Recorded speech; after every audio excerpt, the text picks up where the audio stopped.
So we'll get started. We've caught up a little bit, but not enough. We're going to get caught up a whole lot more. Welcome, everybody. We changed the date from Monday to tonight. What day is it today? We've had a lot going on over here at Warrior Sailing, between making some changes for some upcoming events. Unfortunately, with more of the COVID-related cancellations and travel restrictions. But we do have a group here in Michigan that started training today, doing some sailing together. And I was thinking of all the friends and family and on the list of the people that I wanted to get in touch with. And then it turns out that Kammie is in Michigan. Hi, gang. And I was like, oh, well, we got to get her introduced to all the people who are here and all the warriors, because there is a whole nother side to sailing that most people don't really understand, at least in the professional sense, of professional racing teams and cruising too. I think it's all, kind of part in that whole thing in the marine industry. And what we try and do at these things, Kammie, is just to introduce the network that we have at Warrior Sailing to the warriors and let people know that the people they're meeting here and the people that they can continue to meet is a big family of people that we've met over the years. And we're introducing all the warriors. So the first day of camp, I always say, welcome to the family. And whether you like it or not, we're all pretty much related in somehow because of sailing. And I wanted to bring you in, one, because it's great to catch up with you and you're always like a spark in the room. But I wanted to introduce you about what you do for sailing teams. So we'll go in a little bit of the background of where you're from, but if you just describe kind of how you end up on this interview and what you do for racing sailboat teams as a logistics manager or whatever you want to call it. Logistics and chef, mainly. Those are the two big things. And I've been doing it now this sort of started as a fluke more than 20 years ago. And I got a phone call from a friend. I had been working at a catering company in Newport, Rhode Island, and I knew a lot of people in the sailing industry. And a friend of mine needed somebody to work for a client who was coming in with a FAR 40, which you guys all have probably heard of the FAR 40s. They are one of the most indelible classes in racing. They ran the gamut. They were one of the largest classes ever. My friend Alex, who's on the call, has won, I believe, more world championships in the FAR 40 class than anybody else. Pretty impressive fellow there. And I was lucky enough to be with him for all of that. But it started for me with another team years and years ago. And I got a call and this gal said, do you want to go cook for a race boat crew? And I said, well, I have no idea what that entails, and give me an idea and a rundown. And she said, well, it's a pro-am crew. So you had a few pros and a bunch of amateurs on board, and the owner of the boat preferred the theory of, rather than everybody scattering and going out at night and doing their own thing, he liked the idea of bringing everyone together as a family, and also as a way to bring everybody closer. So I think that when you get back on the boat, you feel tighter with one another. There's a tighter knit group, and you keep everybody sort of going in a straight line on a solid path. So that boat was called Hussar, and the gentleman who owned that boat, his name was Edgar Cato. He was heavily involved with College Charleston. He donated a ton of money to College Charleston. He donated to Irish, which is the yacht restoration school. He did a lot of wonderful things for sailing as a whole. And I'm sure if Edgar were alive today, he would be so thrilled with what's going on with the Warriors. I just think that that would be a real big thing for him. But anyways, that's sort of what started it rolling. And then what happens is you get to know the guys who run the boats, you get to know the tactician on the boat, you get to know a couple of the owners of the boats, and before you know it, one person saying to another, oh, you should hire Kammie to come in and do this, that, and the other for you, and she can help you find your housing, she can help make sandwiches, and it snowballed. And that's all I can really say, is it became something greater than I knew it could ever be. I was an art history major.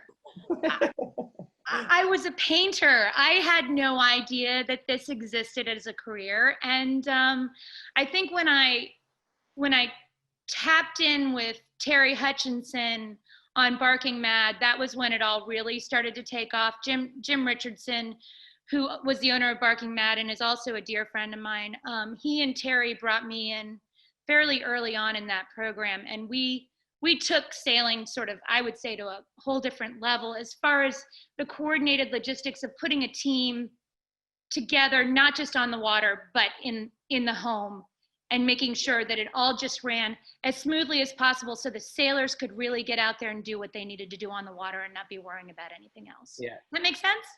Yeah. I mean, I think that people, it's always downplayed by the people who are the most humble, because I always get that at the camps, right? We do the introductions, and it's like the night before I like have to tell Dave Scott, like, no, you actually need to tell people that you've actually won a lot of world championships, you know, America's Cups, and you went around the world. You know, it's like, don't downplay. I don't need you to brag, but I need you to like at least tell people that, hey, look, you're being introduced, you're going to be coached by someone special. And when I first met you, it was right before Block Island Race Week, I'm pretty sure. Yeah, I think Block Island Race Week is a very unique scenario in which everything that you need to get done happens to be on an island that's really hard to get to. And there's a lot of planning that happens not only on the boat side of things and the boat captains and the crews. And I mean, to the point where, I mean, I bought freezers and went in the trailer, and the trailer went out with freezers full of food because it helped in knowing that we could get food when we wanted it when we went grocery shopping. And Kammie, I mean, the first year I saw the carload and the van and the whole thing, I'm like, wow, like we are literally setting up camp someplace else to like. Yeah. And you also, you have to be aware of the fact that somebody is paying for all of this. And when you can buy it on the mainland at a quarter of the price that you pay the, you know, high price, you know, it's ridiculous on the island, because they're gonna, you know, it's tourist season, they're gonna get what they can. It's their time to make the money. But if I know I'm cooking for 15 people and I can bring, you know, my meat products out with me and save the owner of the boat thousands of dollars by doing it that way, that's important to me. But there is a major component of this that isn't just the cooking, it's the coordinating. And that is, you really have to be organized in that regard. I mean, I'm very creative when it comes to my food and the kitchen and that end of it.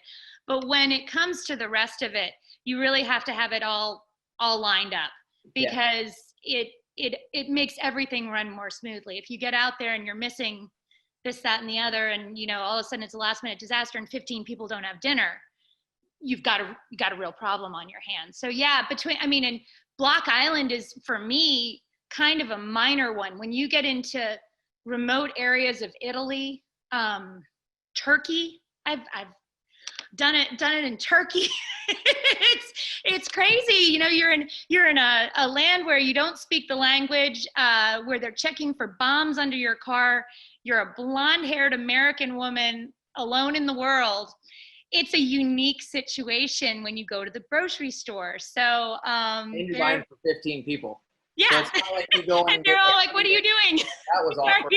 You're like, you have a cart full of food and you're thinking it's Costco, and people are like, you want how many steaks? Like 50? Yeah, you know, where in some countries people put one slice of, you know, of deli meat on their sandwich, and you know, my sandwiches are this thick. You know, it's that's a cultural thing, clearly. But you realize that a lot of the reason why they want you there is because maybe if they went out to dinner every single night in Turkey, somebody might have gotten sick because the food didn't agree with them, or somebody might have been out too late, or whatever. And I kind of create this sort of healthy environment that is somewhat like a home away from home for everybody. Yeah. I get guys work on different teams, and women too. One of my best friends, Linda Lindquist, she and I traveled all over the world together. She said to me one year, she said, God, Kammie, do you know I spent more time with you this year than I spent with my husband? That's the way it goes in pro sailing. I mean, you're just all over the map. But you know, I'll have team members that come from one team to another and who are so excited. They're like, oh, can you make your ribs, or can you do? And it's little bit, which makes me feel really good and I really do care a lot about the teams and their success. And if this is the way I contribute, this is, I give it my all. I give it everything I can. I totally agree with you in the full family sense of things. I mean, it's something that are you still there, Kammie? Because your screen is frozen. I think we might have lost her. Don't worry, everybody. Kammie will be back. Let me say something, Ben, if you don't mind, while we wait for her. I mean, besides awesome cooking and logistics, she's also like a team shrink in a way. We can see how positive this girl is. Always smiling, always upbeat. You know, you come off the water, you know how easy it is to be completely beaten up and just, you know, destroyed. And then she comes with her smile and her good food and makes a huge difference. So there's more to that than just being a chef, logistic manager, and all that. She's an incredible positive spirit. And I think that's, you know, really contributes to the team. And that's why she gets invited back and gets all these references. Yeah, I agree with you. I mean, I've never found somebody that you, like you said, you get off the water, you're excited to get to the house, because Kammie has developed something that's going to be very tasty. But also she just has this spark about her where, like, it doesn't matter. I've seen her like get stressed out sometimes about logistics, because behind the scenes, we all get stressed out about making sure everything is in place. Mm-hmm. But she'll turn around and it's right back to Kammie. There she is. Like, everybody's positive, everyone's doing well, and everything's great. And it's just it's an amazing experience to have her. It's not just dinner. It's breakfast, lunch, everything. It's meatloaf sandwiches on the boat while you're waiting for the breeze to fill in. So all that stuff is very important. So thank you, Kammie. Yes, she really. Get off the mute. You got to get off mute, man, Kammie. There you go. Is she back? Sorry, I lost you guys for a minute, and it takes you automatically back to mute. Don't worry, I filled in. So I'll go off again for the infomercial. Thank you. I missed it. I missed my glory. It's on tape, probably. Well, yeah. I thank you, Ben. I heard the tail end of that, and I think keeping morale up, you know, I think some days out on the race course, it can get pretty tense.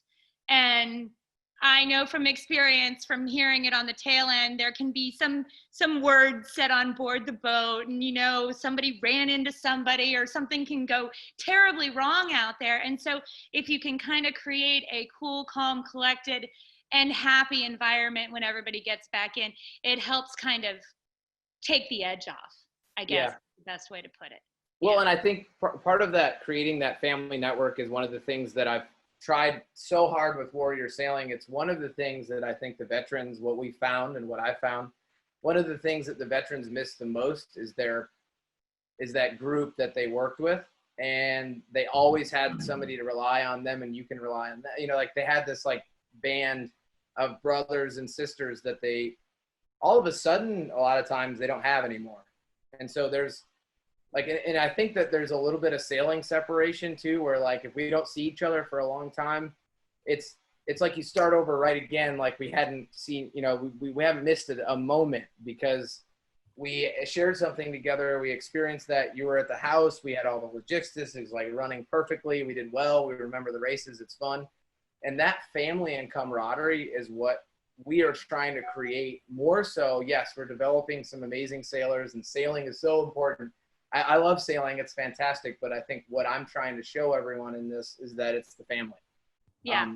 And it's the people you've met. Like, like the fact that Alex is on here, right? Like, it's the family of people that you just meet. And then it just, you don't have to sail with them all the time. You've switched teams, and it's a heartbreak when you're like not with that team and you're over there, but you just like, you go back to those people. I mean, it's an amazing network, isn't it? I think it's unlike a lot of things. Yeah. Just so you know, I've been texting with the Plenty team. We have Marc Langford, who's afraid to show his face, but he's from Australia. He's on there. Mark. Jen put a beautiful picture up. Hi, Jen. Hi, Jen. I see Jen. Starting to get a nice forum of Plenty people here. This is really wonderful to see. This is, like I said, one of my greatest triumphs was with this team. I mean, the amount of booty that we won over the years. And it was really, but it was really, it's a family. And I miss them all the time after all the years that we spent together. But I keep in touch with all of them. Jen and I are texting all the time, and we've all gone on to do different things, but you always kind of come back to that. And I think that's such an important thing for the Warriors, is that you are trying to embody that same feeling when you put those teams together. And I think it's so, I always said, this is sort of an aside, but I'm not from a sailing background. I come from Central Virginia, the mountains. It's a very pretty area. My dad sailed when I was little. He was from Connecticut, but not a lot of it in my life. And when I first worked on boats, I worked more on the luxury sort of cruisy boats in the Caribbean, and like they would come down on vacation and you'd sort of cater to and there was no depth to it for me. There was no heart to it for me. And that was why when this opportunity came up with that Far 40 20 some odd years ago, I thought, now this is where I belong, because maybe I'm not out on the boat racing the boat for the win every day, but I am part of a team that has a common goal, and I'm part of a spirit that we're all trying to build on, to make us better and to make us greater and to make us faster and to bring us together as a group. And to me, that was just the changing moment. I was like, I never want to go back to cruising boats again in my life unless I own one. Yeah. It's all about the race boats from here on out, because it was, you're working, a lot of it is like, I try to explain it to people, like, it's kind of like imagine yourself working for a professional basketball team where you're going all over from tournament to tournament to tournament. And,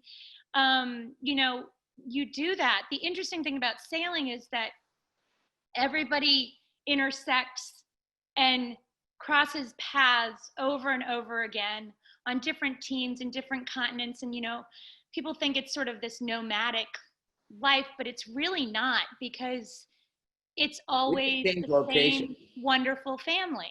It's just a fabulous location everywhere you go. Well, I mean, yeah. Gotta be realistic about that one. Nice. Yeah. I'm trying my best, I'm trying to, like, where can we take, I think we might need to take like a Hanneman in or something like that to do the bucket, That would be amazing. I'm just making suggestions, and Ralphie might be really upset about that one, but I mean. Where is Ralphie tonight? Listen, you never know when Alex just wants to go J-class sailing with 15 of the finest veterans that are part of the program in the St. Bart's bucket. I mean, I don't know. There you go. You never know. Big family. And I'm all about family. I don't know if that's fast enough for him. We could bring the Volvo 70. That's probably a little bit better. I think waves over and the Warriors, it's big, but not fast enough. Not fast enough? No, I don't know. I think anybody'd be happy to be on board either of those boats. It'd be just fine. Maybe all right. Yeah. Dan Duant, who's one of the Warriors here in Michigan, says, do you have a cookbook? That's an interesting question. I don't yet. I have been I've been toying with the idea for a number of years, and I've had one of the guys at US Sailing ask me to try and put something together. So I sort of have had this idea of calling the cookbook Cooking for the Crew or Cooking for a Crew, and it would be a way to sort of show how to throw a dinner together, an event together on a large scale. And I would sort of go country by country, talking about some of the different areas where we went with my programs. And so you'd have, a bit on Australia, and you'd have a bit on Italy, and a bit on France, and a bit on, East Coast versus West Coast, US versus maybe Michigan, or, and I've been sort of slowly putting it together. And I think it's coming. I think it's coming because a lot of people are asking. Well, because like you had to tell us where a specialty shop is, because that was what I always found amazing about you too, is like you would find the thing that none of the other cooks were able to find. And then you'd show up the next day in the dock and everyone was like, oh yeah, it was a really good dinner. And you'd hear like the cook from the back, where'd she get that? I don't know. She just has this Sneaky. it's the Sneaky. smile. And you have to be really nice to everybody and smile everywhere you go and say thank you. So we've had some crazy announcements, right, on Warrior Watch. I'm calling my friends and talking to them, right? And like Rob Windsor announced he's going around the world with Joe Harris in the Class 40 stopover race, right? Like, all right, that was cool. Jesse Fielding's doing there's some more exciting news coming out about some double-handed Olympic sailing that he's got going on too. And then we kind of found out during a Warrior Watch, I got a phone call or a text message from Ralph that we took in a FAR 40 down in Chicago, and we took in a Beneteau 40.7, which were going to be our next Great Lakes tour boats that we're going to pick up with the crew that's here. There's actually a crew, they're on right now.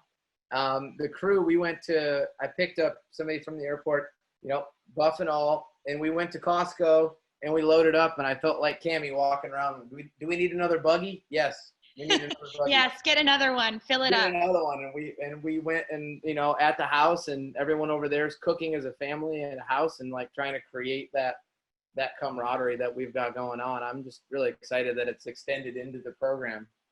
The biggest thing you have to teach everybody to do, Ben, is to put their dish in the dishwasher. That's my one rule. I like that rule. I think that rule should be in everybody's house, right? Yeah. Right? But then you get the person that opens it and it's clean. I don't mind doing all the other dishes. All I ask is you pick your plate up from the table and bring it into the kitchen and put it in the dishwasher. And if we don't have a dishwasher, then it's a whole different story, which happens too. Or it breaks. Or, there are times when we are at a team event, all of a sudden I don't have a stove, I don't have a refrigerator, the washing machine broke, it's crazy. You never know what you're facing, and you always have to be really flexible in your attitude towards how you're going to approach each event, because you never can be sure what's going to come next. I recently did an event, and this was down in St. Martin, and I had a sit-down dinner for 12 people, and it was surf and turf. It was lobster and steak, and first, the oven in the prep kitchen went out while I was trying to do it. So I was doing everything on the stovetop, which is fine. And then I went up to the main kitchen to finish everything off because it was a big house. And that oven and stove went out. The gas was out on that. So then I lit everything on the grill and turned the grill on outside of the kitchen door to keep everything hot and to finish off the lobster tails and get it all done. And then the propane tank ran out on the gas grill. This is no joke. So my friend, who was the property manager of the house, pulled out a blowtorch. Literally, we're blowtorching each plate right before it goes out to the table. So anyways, my whole point is you have to be flexible. No one knew. No one knew. They didn't. They loved it. They loved it. That is all awesome. good. All right, so we usually go into so you grew up in Virginia, right? You kind of did a little bit of the proceeding, but you're in Newport in the summer. Is that kind of what happened?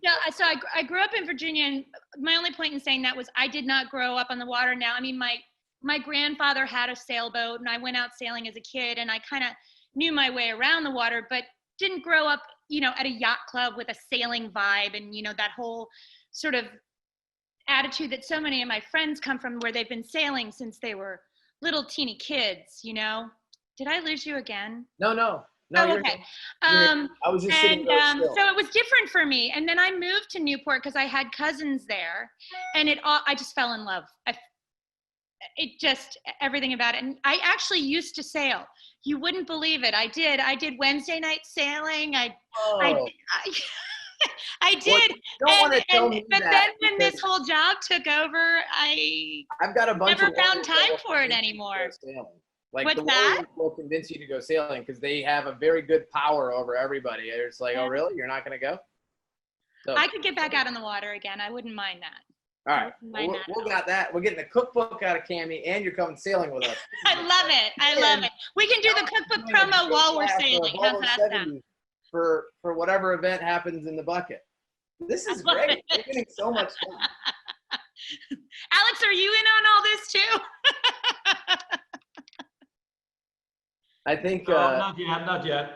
Not yet, not yet. Yeah, he isn't quite convinced. And your cookbook should have something about the positive spirit and the positive everything. So positive cooking or whatever. Positive. I like that. Fast and positive. See, he always has great ideas.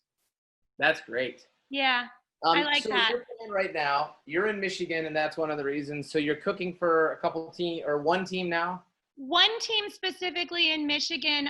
We are launching a brand new TP52 boat called Fox.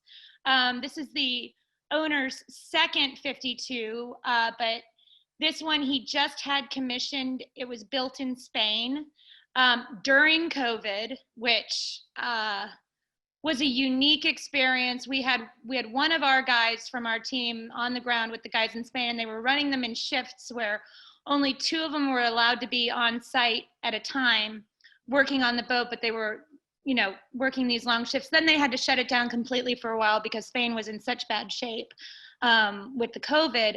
Got it up and running, and amazingly, we're only about 10 days, 2 weeks behind schedule getting the boat to the States. Wow. It was kind of incredible what they did. And they shipped it in. It came into New Jersey about a week ago and got trailered out to Michigan. And now we're in Michigan. And I think I said earlier, they got the keel and the mast on today. So we'll be splashing in the water fairly soon, which is really exciting. And I know the owner's excited. He's really excited. Yeah, and that seems like the 52s have put together a little of their own small circuit. Yep. Up here in northern Michigan, where we're kind of close to we're training in Charlevoix, so it's only around the corner from Bay Harbor. So I think we're gonna have 5 boats for the first event, and I'm not sure how many for the second event. So hey, okay. That's great. When you look at what's happened to sailing this summer in general, it's wonderful to see that people are still finding ways to get out on the water. So yeah, we're all trying. And I'm excited. I've got a job, so that's good. Yeah, so that's good. You get spreading the happy spirit. I mean, that's like what we have going on. And stay positive.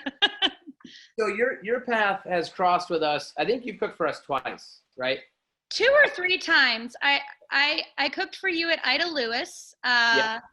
And then I've cooked for you in Charleston doing stuff for that's right, for Charleston Race Week. Yep. And I feel like there's been another event that I cooked for you. I felt like, what was that Billy Joel boat or whatever that you guys had? Redhead. Yeah, we had. Didn't I do something on that boat for you too? I can't remember. I didn't even ask Eli if I could have a docking slip. I just pulled in that thing, and it just has its own way of finding a spot. And then we trained there for like a whole weekend. Yeah, and I think I helped out with food that weekend. Maybe not. Oh, I did like a burger bar on the dock one day for you guys. Okay. Yeah. So I've done a bunch of different things, and I've met a lot of the warriors in the past. But I know you've got so many new faces that I haven't been able to meet yet. So yeah, we're up to almost 450 that have completed the basic training. So we're, it's really unfortunate that we've had to cancel. So many events this year. We're like progressing towards trying to get more people involved and just kind of waiting a little bit longer than some of the other programs about canceling, because we know how important it is to get people together. I think, isolation is not good for any of us. I think all of us have had that, but there's a particular, downside to it to folks that really shouldn't be isolated. So we're trying to keep people upbeat. Like, we got to call Kammie and get her involved. So when everything is like back up and running and the cookbook, we're going to come out, and then we're going to give a discount to veterans, and absolutely then cook for us. And we're going to get you on a sailboat. I can't wait. That's going to be great. All of these fabulous things. We got to figure out a time that Fox isn't hiring you, so that we can at least get. Yeah, I've got a few teams going right now, and I'll find time though. I will definitely find time. Well, so I always end with a couple questions, but most of them are specific for coaches. Okay. But I know just as much as the coaches do, I swear. I know. I'm like the in-house coach. I've never questioned that. I haven't been on a boat with a warrior yet. But one of the questions I always ask, and it's more so of like your experience with the program and cooking for us, and at Ida Lewis, I think, was probably the most kind of intimate group that you got to experience and be there for people kind of getting up and telling their stories. What was something that you took away from that dinner, or something that I think you've learned through warrior sailing about veterans that you didn't know before? it's actually, if I could share a different story, you have a warrior, and I'm upset because I can't remember his name right now. He's blind, and he was with you back when you had that Billy Joel boat. A lovely, lovely guy. And that's it. Yeah. And Scott and I were talking on the aft deck, and the sun was setting. And I said, oh, something like, it's a really pretty sunset. Did you enjoy your day? And he said, you can't imagine it. He said, I can feel the heat on my face from the sun on my face today. And he said, I can kind of see the orange of the light. He goes, but it's that sort of salty, it's cooling off the salt from being on the sailboat, because I haven't had a shower yet or anything. And he said, you can't imagine how invigorating it is being out there, feeling the way I feel, and then settling in at the end of the day, knowing that I'm safe in this environment where everything around me is just sort of whole and happy. He was so light and bright and incredibly grateful for the experience that he had had. And that was one of my favorite moments I've ever had, period, not just with a warrior, but just watching the happiness that he had after a long day of sailing and sitting on the back deck feeling the sunset. Does that make sense? It was I mean, Kammie, it's one of the things that I get to experience on a daily basis working with the population. We get off the water a lot of times, and there's disappointments in finishing third out of 50, we didn't win, and there's a little of this and the jive and this and that. And honestly, I've never experienced people that are so grateful just to say, thanks for taking me sailing. It's like, man, we just missed the point sometimes, when we get so wrapped up in everything and we're out on the water, and it's such an amazing experience that same sort of gratitude is something I've learned as well. It's just like, it's so simple. We go all over the place and we get to do some amazing things, and we wouldn't have gotten to do those things if it wasn't for them, so it's like our little way, right? You cook up.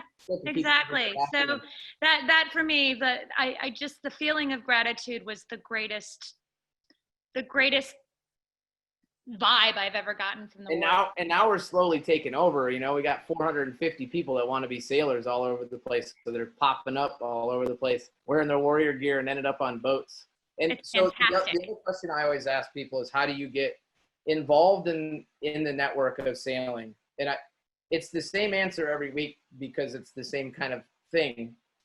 But how do you feel that people can enter the network if they're not comfortable approaching strangers, if they're not comfortable kind of being around people they don't know? What kind of advice do you give people?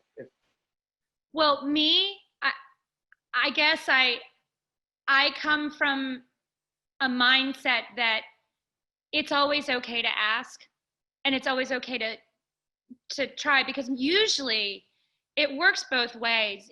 The person who is sort of sitting around with all the answers doesn't want to be the person to just sort of throw them all at you. You have to kind of reach out a little bit, and you have to kind of say, hey, I'm interested in this. How do I get involved? And I think if you can take that first step, there will be people who will guide you and help you along the way, every step. It's just a matter of bringing the two sides together and making a meaningful connection. And I think most people are very, very willing to open up. They just don't. I don't think people always know how, and this world is getting weirder with technology and the lack of, and now COVID makes it even worse. Come on. Well, really? we'll all get back to normal, at some point. But that's the same kind of answer. A lot of people, you just got to put yourself out there. We're like, we're trying our best to provide as many opportunities as we can, but a lot of times, it takes it on yourself to try and make those connections. And it's really hard. Even just us, like, we made networks when we were 20 something years old, and a lot of folks made their networks in the military when they were 20 something.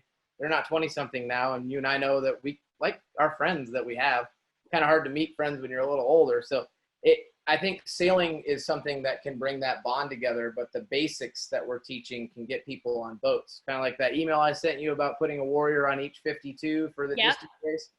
Yep. The idea is that they show up with life jackets, and they've just done a delivery with me, and they've sailed on a couple boats for a week. Like, that's a good introduction, right? Like, most people go with their own life jacket. But and I like the idea. Yeah, I like the idea that you have, though, about, you know, bringing people onto boats at regattas. I think that's a great idea. And if we can get every class to, you know, sort of participate, I think it's a wonderful opportunity. You know, maybe, you know, it's not going to happen at every regatta, I'm sure, because of logistics. And, you know, especially during COVID, that's the only thing is like, oh, you know, you don't want to get somebody sick or who knows what. But it'll all come together. Post-COVID, yeah. I'm going to keep pushing on the 52s if we can get our boat in the water and sailing. Well, I mean, we can help with that too. These guys have driven all over the place to help me, so it's all good. And I do. I mean, I think that there's a time and place. Not everybody's into racing too. We forget that too. You know, we're out there. Some people really want to cruise and get to know sailing, and sailing is so broad, right? Yeah. Like you said, those cruising things, but a cookbook that you have in a special place you can go buy a sandwich in the Caribbean is still a place you can go buy a sandwich in the Caribbean. It's still, I think it'd be a good seller. All right, I'm on it. We can in my spare time. Yeah, for the next month, right? Well, I really appreciate you taking the time. I know you got to go cook because you got teams that need. I do. We're eating late, but luckily it stays late in Michigan. They're working until the yard kicks them out every night trying to get this boat put together. So they're usually there until about 9, and we're usually eating dinner around 9:15 or so every night, and then they're out the door at about 5:45 in the morning every day. So they're getting some work done. That's for sure. I always tell, and there's no way to explain it, but it actually takes more effort to get on the race course. The sailing is actually the easiest part. Once the sails go up and everything is functioning, that sailing is the easy part. It's all about prep and getting everything ready. Of course, it's coming from a boat captain, but for somebody else that runs logistics, you know, the whole thing is a lot of work. And I've always I know a lot of boat captains that will agree with you. Yes. It's all good, but we're molding the next group of people that are super interested in the whole thing. But Kammie, it's always great to see you. And if you're coming up this way, I'm gonna give you some products because absolutely. I'm all on board with product placement. It's just fine with me. Okay, and we'll see you at Yugata Regatta. I have, you know, if the Fox team doesn't give you a buff, we've got Warrior buffs available. I will sport the Warrior gear anytime. Love it. Personal hand sanitizer and personal sunscreen. If you need one of those too, we got it all. But everybody, thank you guys for Thanks chiming so in. much. Again, Thanks for letting me share. If you have questions, you can email me or email Corey. We can pass those along. Or if you have a minute, Kammie, I don't know if people have questions or if you want. I don't know if anybody wants to chat on the chat box if anybody has any questions. But yeah, I can stick around for a few more minutes. I have to get back to it eventually, but yeah, you got to get back to cook. I understand. But thank you so much. You're welcome. I'm gonna sign off because I gotta get back to the house to help everybody out. Ben, thanks a lot. Great to see you, sweetie. Good to see you. Bye bye. See ya. Any questions for the cookbook gang? No, everybody's pretty quiet. It was great. Thanks everybody for listening. I appreciate it. See you guys. Thanks, Kammie. See ya. Thank you. Bye. Bye-bye. Thanks for your time. Oh, anytime.